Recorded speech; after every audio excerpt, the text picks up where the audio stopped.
Aloha my kako, welcome! If you're watching this video right now, it means I persevered. I beat the odds. The odds being my own brain. I posted my long walk video in October. November, December were filled with so much family, friends, fun, travel, holidays, but also 2 insane illnesses that took me out for 2 weeks each. And then all of a sudden, it's December 19th, and The Housemaid, starring Sydney Sweeney, Amanda Seyfried, and Brandon Sklenar, is in theaters all of a sudden. Oh my god, where did the time go? I watched the movie, December 20th, I was in that theater. I immediately start re-listening to the audiobook. I set up my second viewing of this movie. I write most of my script, and then my brain was like, hey, you messed up really bad. You missed your window of opportunity, so there's just no point. And for some reason, I believed that voice. But you know what? This movie was so highly anticipated for me. I have so many thoughts.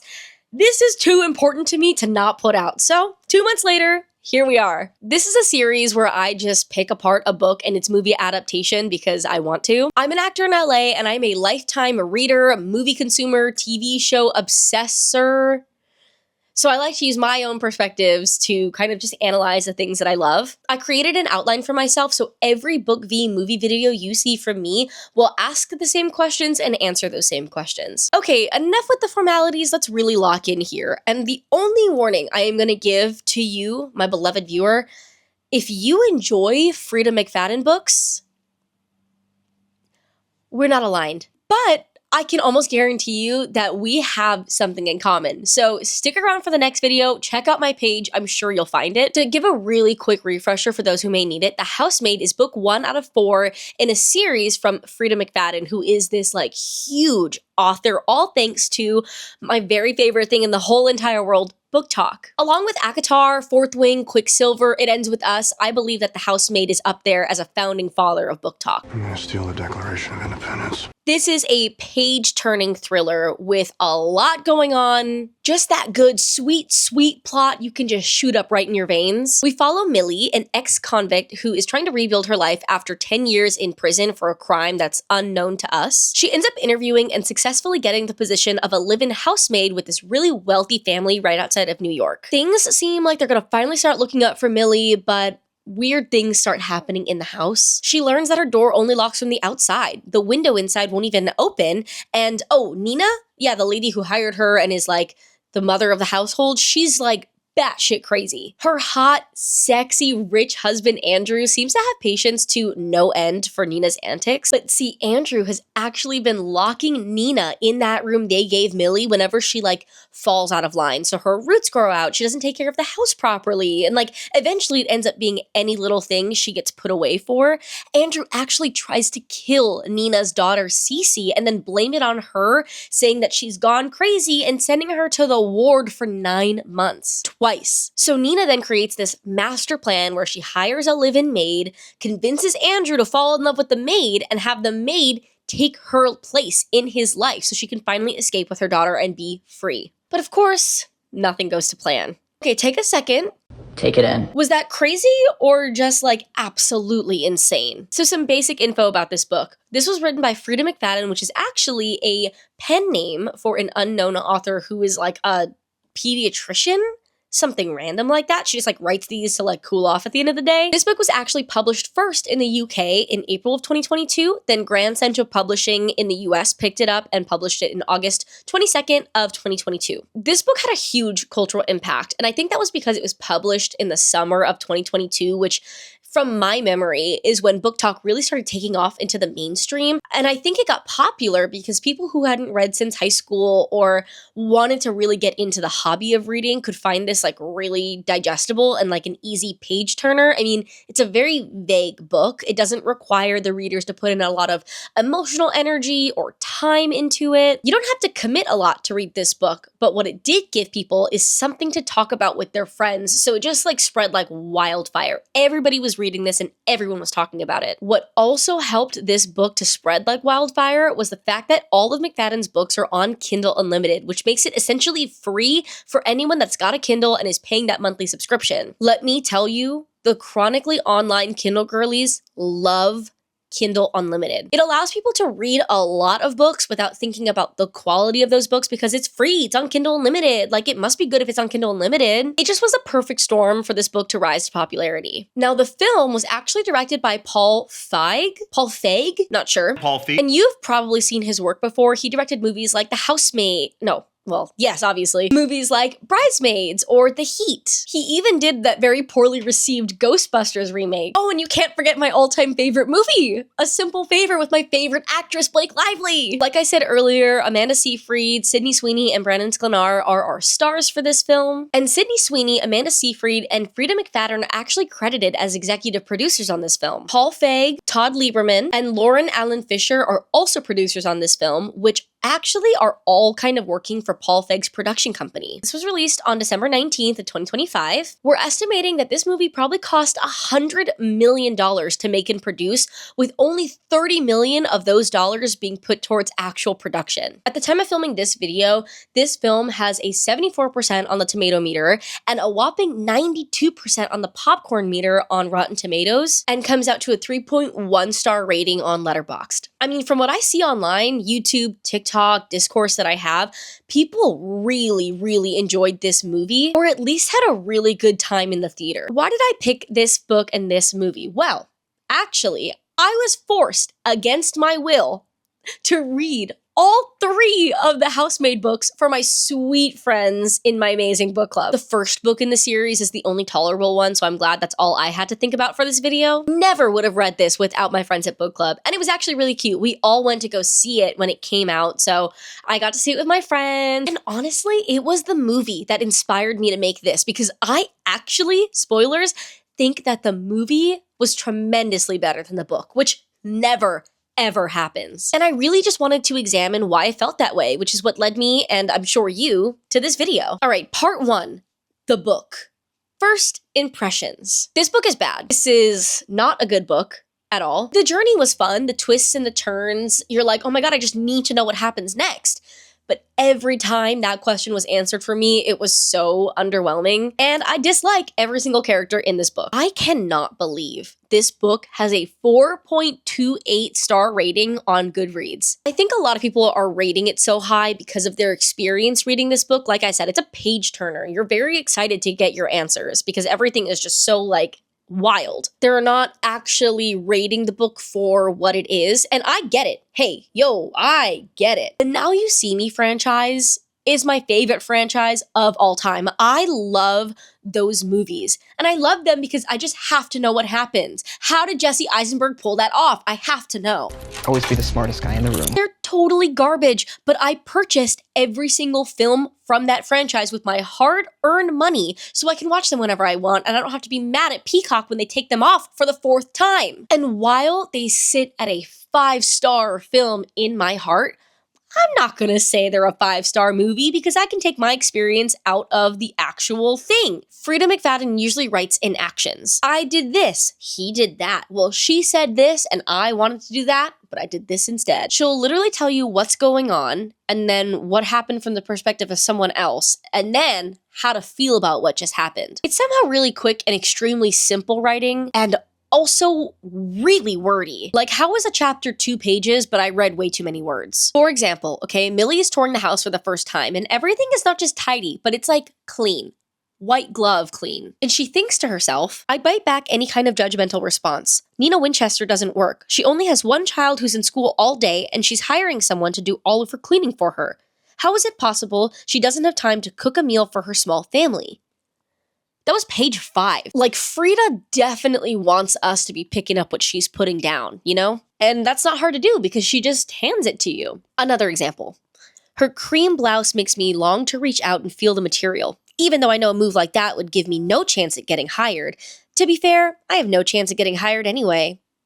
Like, what an insane transition to some exposition. It's almost like Frida plays this like word recognition game, like what word in the previous sentence can I use to transition into something else? I will say it's not as noticeable if you're reading the book, but when you're listening to it with the audiobook, oh my god, is it so clunky. So I'm not sure how it can feel so bare-boned and so wordy at the same time. That has to be a talent in itself, Frida. Later in the book, on page 196, Nina is describing pumping her breast milk in the bathroom after she is leaking in front of this room of men in this huge meeting at work. Nina says, I take my pump to the bathroom and plug it in and relieve the pressure in my breasts. Despite my embarrassment, it feels so good to empty all that milk.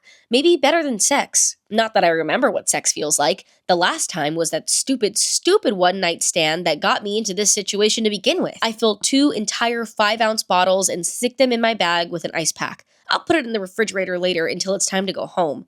Right now, I've got to get back to my desk. I leave my coat on for the rest of the afternoon because I've recently discovered that even if it dries, milk leaves a stain. Girl, I don't need your 5-year plan. Whatever happened to how are you? Like, why are we not deep diving into Nina's mind right now? You just leaked breast milk in front of men at work, and they were very rude to you and made you feel awful. And all you have to tell me is what you're gonna do next in the bathroom after you pump that milk, girl. Do you see how it's just description after description of action? Like, I don't even know how Nina felt about that. I'm just assuming she felt really badly about it because if I was in that situation, I'd be mortified. I'd have to quit. I guess I just have basic human empathy and I'm able to just infer how she feels. It is so hard to be an empath. 5. Suck it in. But do you see how it's so difficult to care for these characters that I don't even know anything about? I mean, you want me to care for her? I hardly know her. And on top of that, it's just so difficult to feel bad for someone who's been terrorizing this poor girl Millie the entire first half of the book. I don't know anything about you. I can't even feel bad for you, girl. We're gonna talk about characters. There is no characterization happening in this book at all. Like I said, I don't know anything about anyone. They're all extremely two-dimensional. Nina? Crazy. Andrew? Hot. Millie? Ex-con. Andrew? Crazy? Millie, ex-con. You see, that was the whole book. And you know, McFadden seems to be just as pretentious and judgmental as she wrote those women to be in the Winchester's neighborhood. That's how we get a lot of exposition about Nina and the family in this book. It's like gossiping wives from like the other homes. Not only does Millie just agree with these women, she creates a lot of these narratives and like judgments on her own. But even she isn't exempt to Frida McFadden's insane way of writing about women. Millie is a suspicious, shady character. Why? She went to prison. I can only assume things about these characters because of what I'm told they've went through, not even what's happening right in front of them. I only know Millie can kind of handle herself because she went to prison. And then I'm told she went to prison for murder, but only because she was trying to save her roommate's life as she was getting actually assaulted in their dorm room. So I guess she'll just kill Andrew because she's got the goal? I don't know. See, but Nina really gets the worst of it. She's described as overweight, someone who doesn't take care of herself. She's even older than Andrew. She's extremely emotional, and the cherry on top, she can't conceive. So of course, how could she even be deserving of this sweet, patient, hot, rich husband that Andrew is? Like, really? She's got emotional outbursts and she's not pretty, so she doesn't deserve like real love or affection. It just feels so superficial to me. Like, these aren't real reasons that someone can't have a really fulfilling and love-filled, happy life. See, but Millie only thinks that way, and Frida only describes Nina that way because she's just trying to set up the big twist. Like, these things don't even actually matter or are even real. She just wants to pull the wool over our eyes, and I don't want to be lied to. Whatever, these are just a few examples of how odd I find Frida McFadden's writing, and this like happens throughout the entire book. Oh yeah, the foreshadowing. Oh my god, it comes in so hot and heavy, and I didn't realize how intense it was on my first read. Within the first 2 chapters, she's literally telling us what's gonna happen. Like on her first day of work, right? Millie drives up to the big gate that is now closed. The first time she was there, it was open, so she has no gate code or any way to get in, which foreshadows Andrew literally locking her in that room. She also actually says the words, "If only I could snap my fingers and switch places with her," referring to Nina. Girl, don't worry. We're gonna get there, okay? I mean, even at the end of every chapter, Frida just has to have Millie remind us that something just doesn't feel right in this house. Yes. Yes, right. I totally forgot. Thank you for reminding me. Okay, pacing. Oh my god, so quick. like I said, 2-page chapters and like things just literally keep happening. As insane as this plot is, there still seems to have no stakes. How is there no stakes in this book? This book feels so low stakes, even though the plot is absolutely insane. And I think it's because there's just no breaks. Fires just keep popping up and characters need to keep putting them out. There's no intrinsic motivation. Things just kind of keep happening to them and they have to make decisions around the things that happen to them. I guess Nina does, but that's part of like the huge reveal of the book, so I don't know if it really counts. Moving on to plot. This book is only plot. Yeah, I don't think I have anything else to add. I don't know if there's anything actually wrong with the book just being plot, but that's like really not my bag. I don't know, I just crave more. I want more. I'm interested in more than just things happening to people. Here we go. Story. Story? I hardly know her. I made that joke twice, and that one was way worse. There is no story. Things just happen, and I don't care about them or about anyone in this book. I've already said this a million times, but these people are just experiencing things. They are not making decisions based on anything that's happening within themselves. Only thing these people are driven by is survival of some sort. I mean, even in books like The Hunger Games, which is literally about surviving, there's more story. Katniss and Peeta are fully developed characters that I care deeply about, and those are my parents and my mom and dad. And I think that's why when there are new twists or new reveals, it really feels like whiplash when you read this book. It almost feels manipulative, where Frida is like just purposefully not including any information or foreshadowing so that we're even more shocked by the reveals. I don't know, I don't read a lot of thrillers, so maybe this is like normal, but I just don't understand how you can't create good characters and good story in a world with like big twists and turns. Like, wouldn't that just enhance it? I don't know, maybe I'm crazy. Our last note about the book: how was the experience? It was everything. It was ridiculous and infuriating and cringe, but also fun and crazy and batshit and just wild. Definitely like a love-hate relationship. Like, I had so much fun and I was so entertained, and I hate myself for that. This might be super, super dramatic and off the rails, but I feel like this book is a really great reflection of kind of like the state of the world and like our society right now. I think we live in a world where we are taught that our feelings and our comfort and our experiences are more important than anything else. I don't think this is a hot take, but people are being told to like protect their peace. So that means canceling plans with friends or doing something that you enjoy and just staying home to like doom scroll and feel bad about yourself. Taking all of that into account, I think it makes sense that people read these books and don't think at all about the characters or the story or the people. They're just in it for the plot and the excitement and like the dopamine. With all of that being said, I think these types of I think these types of books take out the discomfort and the hard work that it is to emotionally connect with a character or a story. It takes out all of that discomfort, but really, this is where we should be uncomfortable. We should be watching movies that make us uncomfortable. We should be reading books that make us uncomfortable because it's a safe space. Nicole Kidman was not lying when she said heartbreak feels good in a place like this. It gives us an opportunity to live lives that aren't ours and still learn lessons about ourselves. And I think that's why I despise this book so much, because there are such missed opportunities with themes and things that you could really connect with, and you're just kind of like left with all the extra crap. Maybe I'm crazy. Maybe this is just not my personal taste, but I think we could be doing more. We should be asking for more of our art, and we should be allowing ourselves to grow and change because of it. Oh my gosh, that just felt like I purged all of that. I feel about 10 pounds lighter. Okay, let's get to the part that I'm actually so excited to talk about. The Housemaid film. What were my overall thoughts?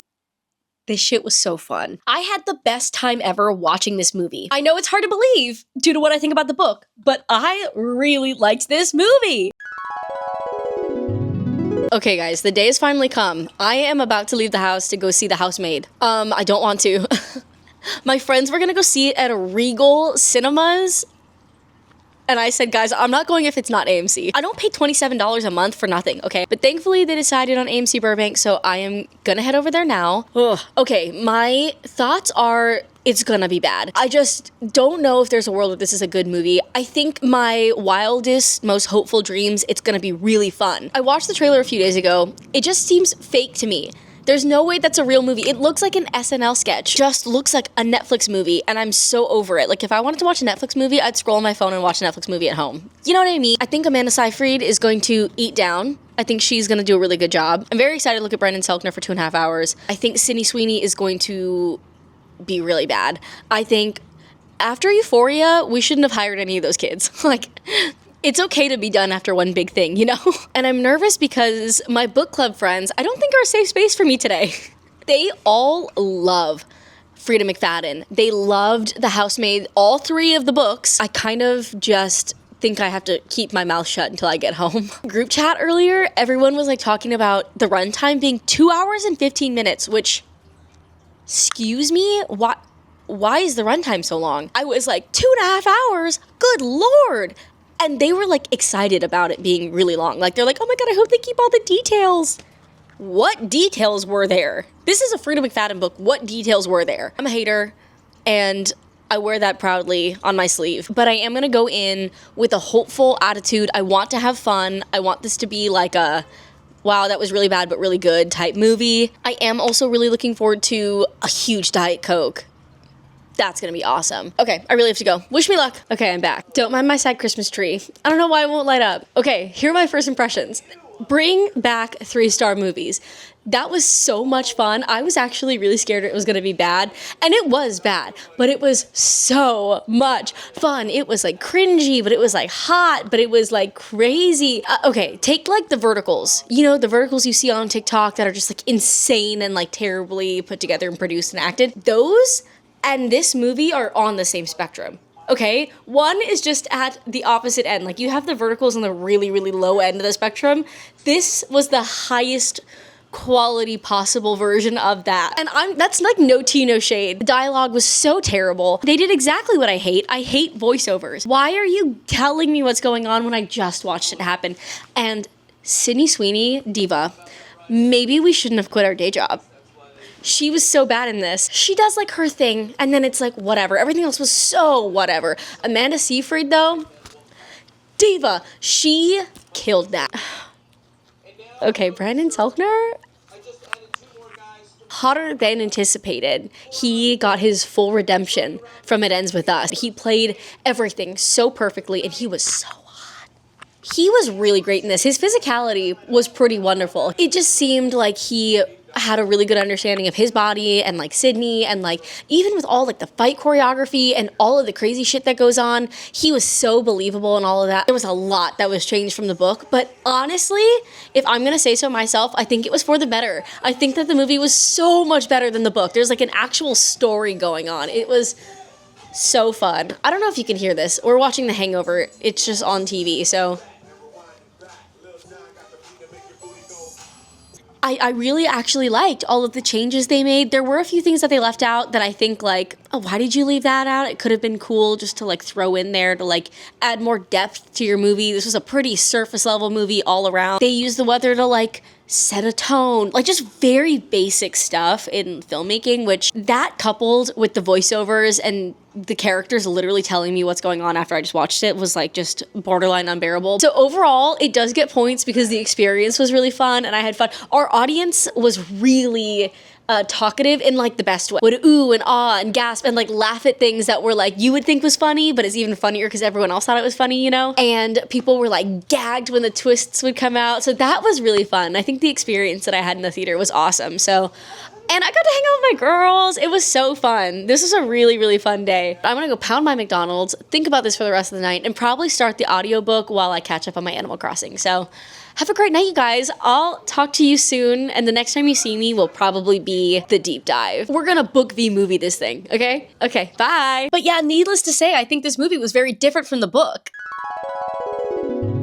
This movie created a story for a book that didn't have one and actually elevated the thriller aspect and the drama and just everything. The theater was packed both times I saw it, which one was opening weekend and the second was just some random week in January. Yeah, people were definitely along for the ride for this movie, but what I found most interesting was when people were laughing. Both times I saw this movie, everybody laughed at the same exact lines. Okay, so in one of the scenes, it's like the height of Nina's master plan, and she asks Millie to buy these Broadway tickets for Nina and Andrew.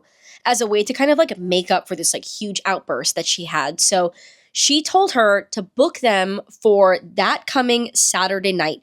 And they were going to take Cece to a friend's house, and Andrew and Nina were going to go see the show, and Millie would have the house to herself. Like, it was like this big apology tour, you know? And this happens in the book as well, but Nina like gaslights Millie into thinking that like Millie screwed up. Like, Nina's like, why would I tell you to do it this weekend when you know I have to take Cece to camp? Like, I told you to get it next weekend, but oh well, sucks for us. It's non-refundable, so it's coming out of your paycheck. Then Andrew overhears all of this, and he's like, I'm going to try to get them refunded, but of course he's unsuccessful. So he tells Millie to take one of her friends to go see the show. And Millie's like, no, I don't have any friends, actually.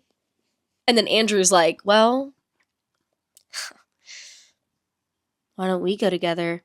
And the entire theater burst into laughter. But I was so intrigued because I was like, why are you guys laughing? Like, was it funny? Or did you clock what was going to happen already? Did you know this was coming, so you were just waiting for it to happen? Are you excited because you know they're going to fuck? Or was it funny because it was that like classic, like, no, don't go check it out, girl, call the cops in a slasher film moment, you know? Oh my God. And the laughter that came from that theater when she walks down in one of Nina's old white dresses, so good. I just love that people were like tapped in to the ridiculousness of it and still took the story like pretty seriously. It was cool. All right, let's get into some technical stuff really quickly. So tone, writing, visuals, music. See, Paul Feig is so interesting to me. He directed Bridesmaids and The Heat, which I think are both wonderful comedies. Well done, very funny, but on second thought, I'm not sure if that was so much him as much as it was the amazing cast that he was given for this movie. This is some classy shit here.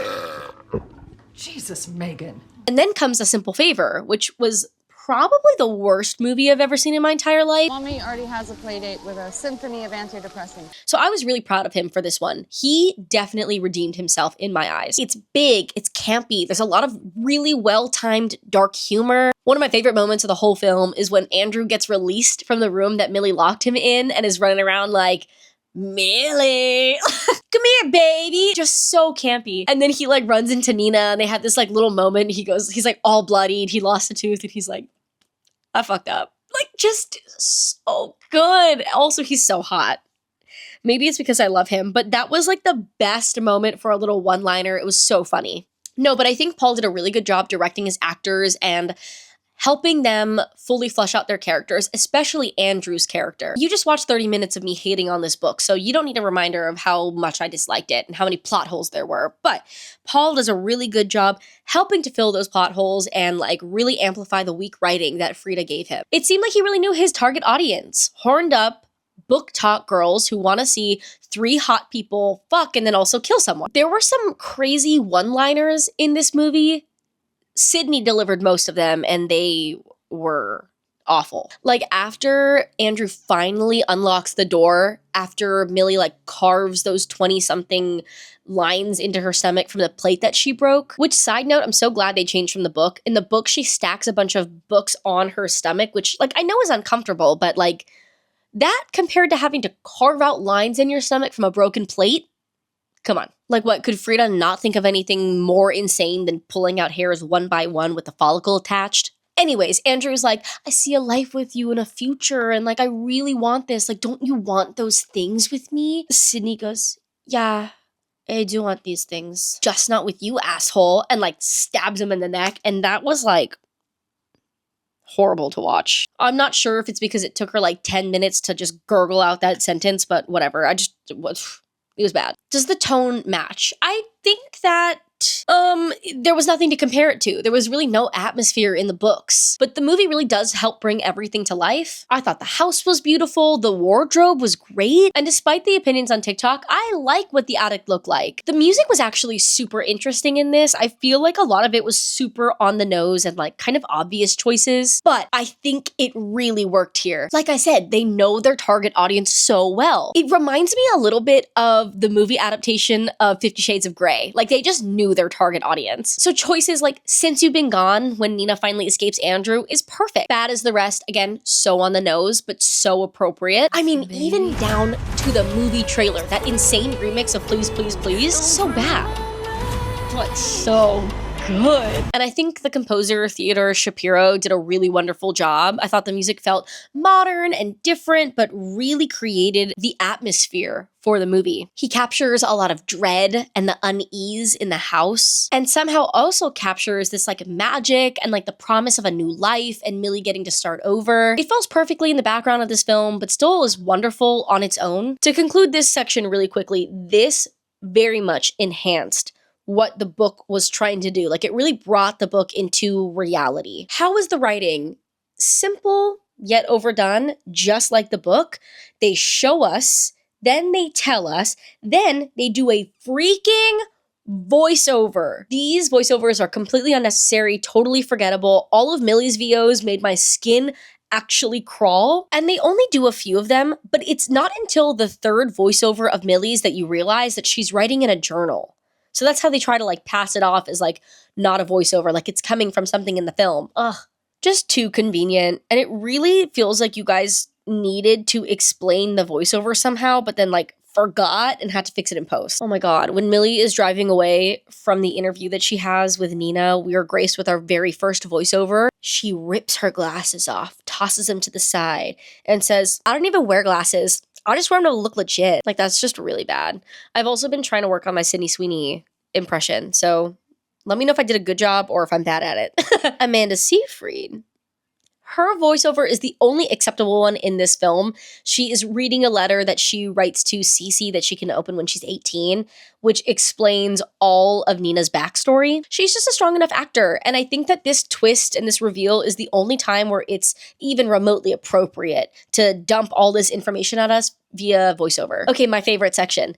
Casting and characters. Does the casting feel good? Overwhelming, yes. For the most part, but let's break it down. So Amanda, we're gonna start with her because I love her. She carried this movie. On her little back, on her petite, sweet little back, she carried this whole film. I think the role of Nina is actually a really huge trap for actors because you can't give anything away at all. You can't be crazy without intention. You can't give Millie any idea that you're being abused. And you can't even give Andrew any hint that you're unhappy, or else back to the attic you go. So how do you balance all of those things? It takes a really skillful actor and a director that's really tapped in to understand Nina's character and help that actor create this whole world, right? Okay, a quick example. They use this moment actually in the trailer as well. Amanda says, so do you want the grand tour so you know what you're getting into? What a heavy line. She says this to Millie like it's nothing, right? Like, there's nothing to get into, so do you want a tour?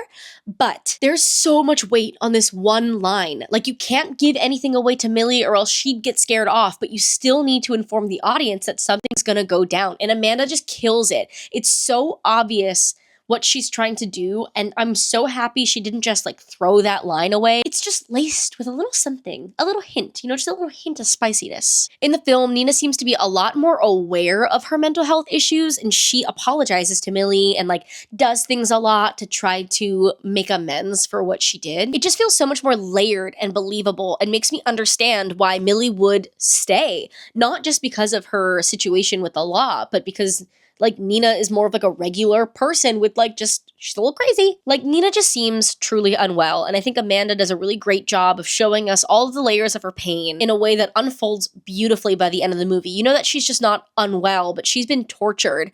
And so many things have happened in her life that have brought her to this place. And you know what really gets me?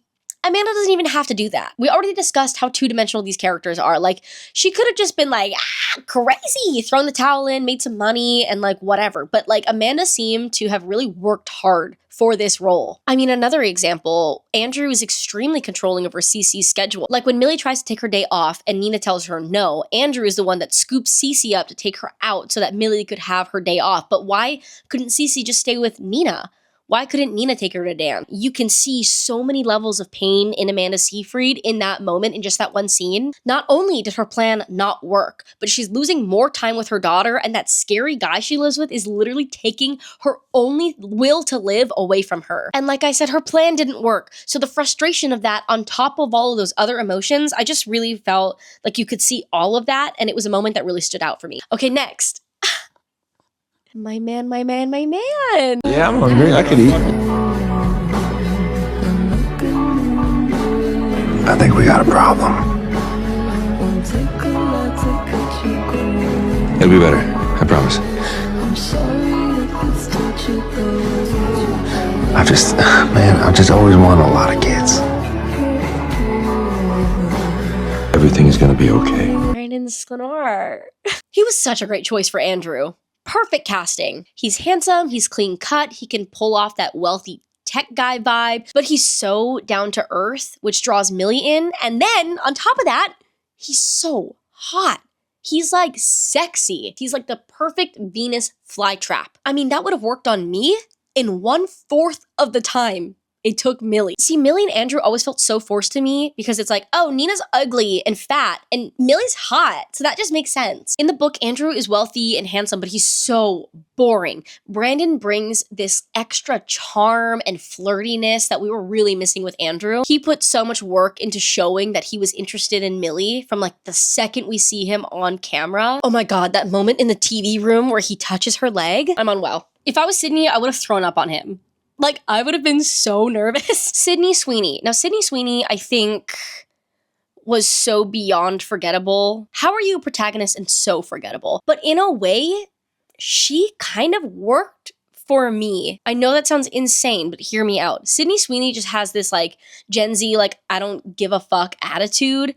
And I think that helped make Millie super plain. Like, Millie as a character didn't pull too much away from the story. She's just kind of like a vessel for us to like learn about this world and these people. So I think Sydney Sweeney, being a bad actor, didn't pull any attention away from like the main parts of the story and allowed Brandon and Amanda to like really do their jobs. This was so Sydney's bag. You know, she just like flounced around and got to like show off her tits and be hot. And then when it came down to it, she can give like a gut-wrenching scream and run around covered in blood. Like, I just think it was so appropriate for her. I think it was fine. I need a fucking sandwich. Were there any characters that were better than the book, or worse, or more or less involved? Yeah, Enzo. What are you doing here? He was barely in this story, and I think that was for the best. I think his character and his storyline is super distracting in the book, and I know that he progresses the story so that we can have the third, second, fourth book, but I don't think it's necessary if this is just going to be like a one-off thing. He was used an extremely appropriate amount. Like, we didn't need any more of him in that movie. In the book, Enzo is the one that kind of talks Nina into going back for Millie, but in the film, it's actually her daughter, Cece. And in this film, her role is a lot more important, and I found that way more compelling, and it just feels so much more natural than Enzo having to, like, interfere with this family's business. Cece is a victim. She has seen her mom suffer, and I think it's really sweet that she's the one that doesn't want to let Millie suffer as well. But yeah, everybody was better in the movie. Oh my God, so much better. What was the story? Okay, so the story was man crazy, greed is bad, childhood trauma. Done. Done. That's it. Does it land in the film? Yeah. It actually gives me a purpose to watch this movie. Like, the fact that Andrew is just constantly trying to fill this void left by his mom and then taking that trauma and putting it on another woman that's helpless so he can capitalize on it and feel important is brilliant. It just gives some sort of purpose to all of this crazy behavior that otherwise would just be like weird. It also gives a hint of like domestic violence and like talking about women who are trapped by these men. I loved the like visual juxtaposition between Brandon and Amanda and Millie, that's how forgettable Sydney Sweeney is. I can't even call her by her name because they're just so tiny and he's just so big. It really makes you feel like, oh my God, this guy is scary because he overpowers them instantly. That scene where Millie starts running down the stairs and Andrew follows, and within seconds he's on her and grabbing her is like terrifying. I think they tied that in at the ending too, when Millie goes to this other family's house and is like, Nina Winchester told me you could help me. You just never know what's happening behind closed doors, and I think men can be very scary.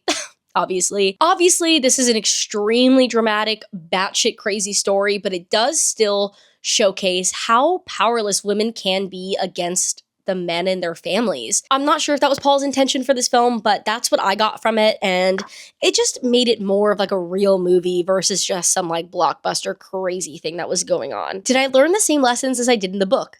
No, I learned no lessons in that book. Which format allowed for the story to be clearer and or stronger? Honestly, the film. The book would have given me more of that if Frida had even thought about it. I don't think she did at all. I think the movie allowed for that story to be clear because they created it for the film in order to like give some sort of actual narrative. Okay, the plot. What was left out of the movie or changed? Well, like I said, Enzo and Millie's relationship is super different. Glad I did not have to sit through that in the theater because that just would have been like so much more convoluted. There were a few like small things that were changed, like Andrew always made Cece wear these like weird antique dresses that she would get made fun of for, like by the other girls at school.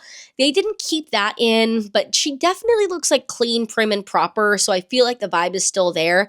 I did enjoy that one weird detail because it made me feel like he was really in control of everything, but I wasn't really mad about losing that. Oh, so one thing that they did change, which was a small detail, but I think is a really good example of how much more concise the movie is that whole Broadway ticket ordeal with Millie, Nina, and Andrew, like I talked about earlier. In the book, Andrew is the one that actually tells Millie to get the tickets. Then she consults with Nina to figure out the dates and the times. But don't you see how much more concise it is in the film? Doesn't that just make more sense that Nina would be like, hey, I want to do this for Andrew. I think this is a great idea. Here's the date I want you to do it.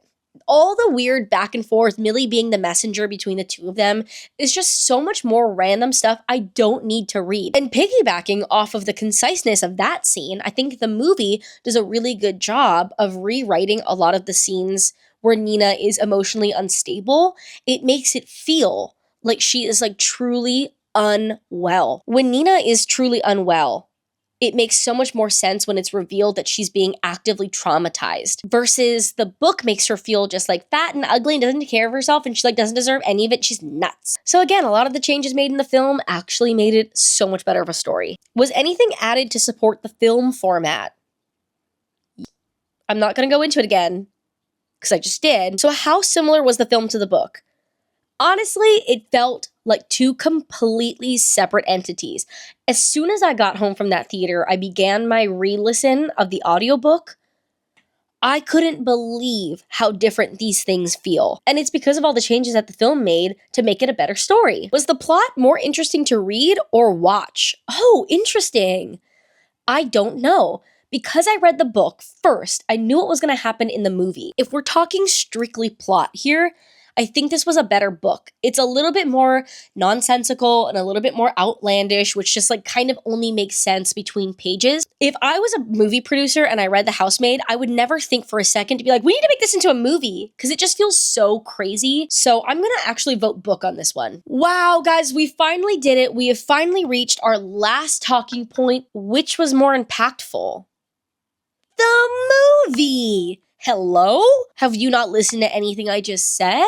We need to bring back movies like this. That's what I said earlier at the top of this video. Bring back the 3-star movie. I need more fun movies with great actors, interesting plots, decent-ish writing that I can go take my boyfriend out to. I can go see with my best friend. All the girlies and I can gather and go see a film. Like this, I think, really brought back the feeling of those crazy rom-com slasher thrillers from like the 90s and the early 2000s. Like this movie was ridiculous, but it was so much fun. We are missing so much of this in Hollywood right now. I mean, you look at the production, what they filmed in one house in a dance studio. This is low budget. You can put good actors on there, pay them a lot of money, and get some good, fun movie content. That's a great theater experience. Like these types of movies can bring back the movie theater. Okay, I'm not saying Sydney Sweeney can bring back the movie theaters, but maybe Amanda Seyfried can, okay? Did that movie actually have to happen? Yes. Facts are all there, guys. Oh my God. I'm tired. I can't believe The Housemaid had such an impact on me. I really needed to get this off my chest, you guys. There's not one person in my life, okay, maybe 1 or 2 people in my life that would actually listen to me go on a rant this detailed about The Housemaid. So I'm feeling really good. I'm feeling really cleansed. God, I'm like free from my shackles now. Holy crap. Please let me know what you think about this book, this movie, about my opinions. Just please be nice to me. I'm a really sensitive girl, and I want to know why you like this book or why you dislike this movie. Like, I want to know. I need to have discourse about this because I feel like a crazy person talking into a wand and a camera. So help me gain some sanity back. Thank you so much for hanging out with me and hearing me out. Maybe subscribe if you feel like sticking around to see more, but hey, whoa, ooh. No pressure. We're just here to have a good time. Have a great week. If you know Brandon Sklenar personally, please send me his number. I promise I won't harass him. I'm really cool. Hopefully I'll see you next time, but until then, mahalo and ahui ho. God, I hate ending these. It feels like a really long FaceTime call and like neither of us wants to get off the phone. You know what I mean? Guys, no, you hang up. Stop. No, you hang up. No, you hang up. Okay, seriously, no, you hang up.